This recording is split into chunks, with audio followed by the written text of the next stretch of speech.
Assalamualaikum warahmatullahi wabarakatuh. Halo teman-teman, saya Vena Anissa, saya dari S1 Ilmu Keperawatan semester 5 kelas B, kelompok B3. Di sini saya akan melakukan Q&A tentang obat sitostatika. Nah, di sini mungkin untuk teman-teman yang bukan nakes ataupun di bidang kesehatan, obat sitostatika itu agak asing ya. Maka dari itu di sini saya akan menjelaskan sedikit apa sih itu obat sitostatika. Nah, obat sitostatika merupakan obat anti kanker yang sifatnya sangat keras dan memiliki efek samping yang berbahaya bagi fisik. Nah, efek samping yang dapat ditimbulkan ada karsiogenik, teratogenik, dan metogenik. Karena obat ini memiliki efek samping yang sangat berbahaya bagi fisik, jadi pemberiannya itu harus hati-hati ya teman. Untuk perawat yang dalam pemberiannya itu harus yang sudah profesional, berpengalaman, dan bersertifikasi.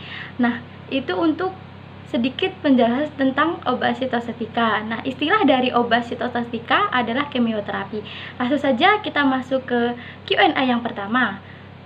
Di sini saya Q&A yang pertama menjelaskan tentang golongan obat sitostatika. Tadi saya sudah menjelaskan apa sih itu obat sitostatika. Nah, ada golongannya ya teman-teman. Yang pertama ada alkylating agents, antimetabolis, plant alkaloids, antibiotik, hormones, enzimes, netraceus, dan agen-agen lainnya. Nah, karena obat ini namanya hampir sama penulisan dan pengucapan, maka dari itu harus diperhatikan obat yang termasuk ke LASA.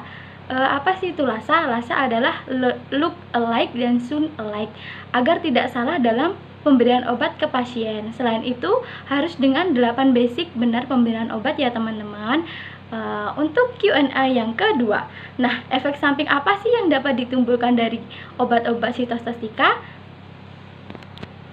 Nah, untuk efek sampingnya yang pertama ada vincristin. Efek samping yang dapat ditimbulkan adalah konstipasi, crammy abdominal pain, palastic eleus, gangguan sensori. Nah, kedua ada obat dexamethasone. Efek samping yang dapat ditimbulkan adalah meningkatkan glukortikoid, menurunkan mineral kortikoid, mempengaruhi protein, karbohidrat, metabolisme lemak, dan meningkatkan gluconeogenesis. Nah, yang ketiga ada L-asparagines. Nah, efek samping yang dapat ditimbulkan adalah reaksi alergi, panas menggigil, nausea, vomitus. Nah, yang keempat ada metaroxet. Efek samping yang dapat ditimbulkan adalah anoreksia, nausea, vomitus, abdominal pain. Yang kelima adalah daunorubicin. Nah, itu efek samping yang dapat ditimbulkan adalah melusupressive, nausea, vomitus, sitomatitis, diare. Nah, yang keenam ada obat mercaptopurine. Efek samping yang dapat ditimbulkan antara lain gangguan fungsi hati, leukemia, trombositopenia, anoreksia, nausea, vomitus, sitomatitis, dan imunosupresif. Nah, itu ya untuk Q&A yang kedua. Nah, di sini kita masuk ke Q&A yang ketiga.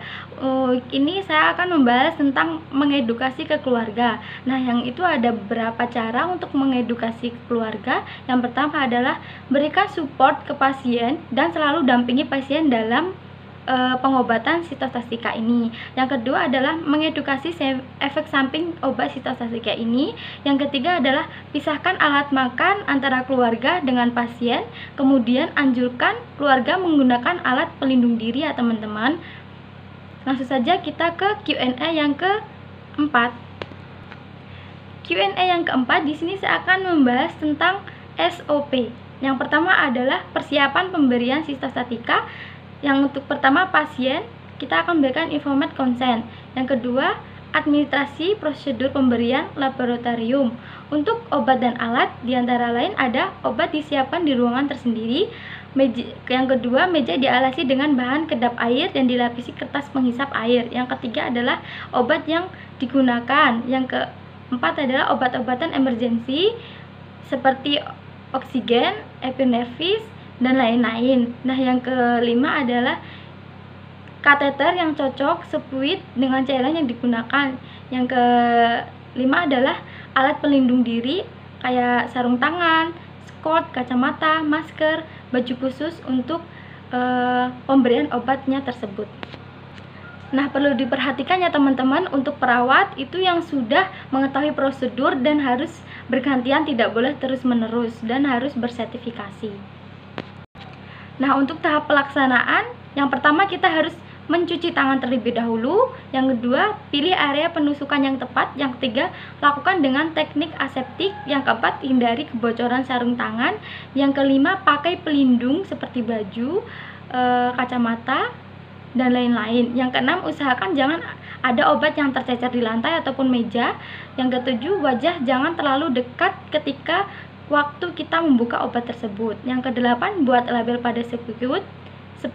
Yang kesembilan, kalau ada obat yang tercecer segera bersihkan dengan kertas menghisap tadi ya teman-teman. Yang kesepuluh, masukkan obat kemioterapi. Yang kesebelas, monitor pasien. Nah, hal penting yang perlu diperhatikan di sini ada pasien ditempatkan di ruang isolasi. Yang kedua, penunggu disediakan pelengkapan baju khusus, masker, dan topi. Yang tiga, melaksanakan tindakan dengan teknik aseptik. Nah, begitu saja ya teman-teman, sedikit Q&A dari saya.